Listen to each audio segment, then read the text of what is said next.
Peace talks between Ukraine and Russia are underway in Turkey. Ukrainian President Zelensky challenged Russia's President Putin to join for those in-person talks, but Putin's not there, instead sending his presidential aide to lead the Russian delegation. ABC News Chief Foreign Correspondent Ian Pannell is in Turkey with more. Ian, what do you make of Putin's decision not to show up for these peace talks himself? Well, bear in mind that these particular peace talks were the idea of one Vladimir Vladimirovich Putin.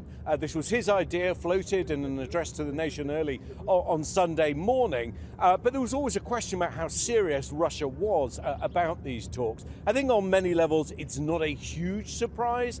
You had President Trump speaking, essentially saying that even he doesn't think that Putin would come here to Turkey unless Trump was also coming. I mean, there is pressure, without a doubt. But at the moment, I think it sends a signal, that and the delegation that they've chosen, that for Russia, this isn't crunch talks, this isn't the last minute, this isn't a breakthrough in any kind of deal to end the war. This is part of an ongoing process. At the moment, Putin really doesn't want to put his name to it.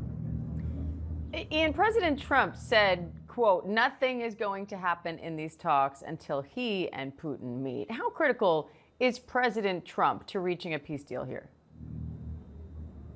He's a linchpin, without a doubt. As we're seeing time and again, his ability, first of all, to hammer out to deal with the Houthis, his ability to get the last American Israeli hostage, living hostage, out of Gaza, freed from Hamas. He has a power and a sway that, frankly, President Biden didn't have.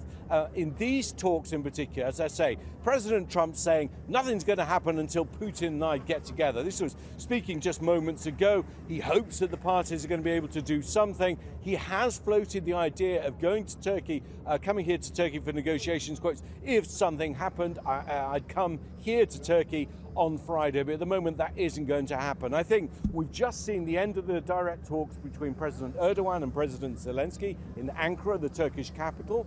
I think the conversations between the Turkish president and President Trump are absolutely key. President Trump is a linchpin, but so is Erdogan in this, acting as the broker on the ground. But if President Trump says to Putin, right, I'm going to Istanbul, I want to see you there, that will have a huge impact. All right, Ian Pannell in Turkey for us. Thank you.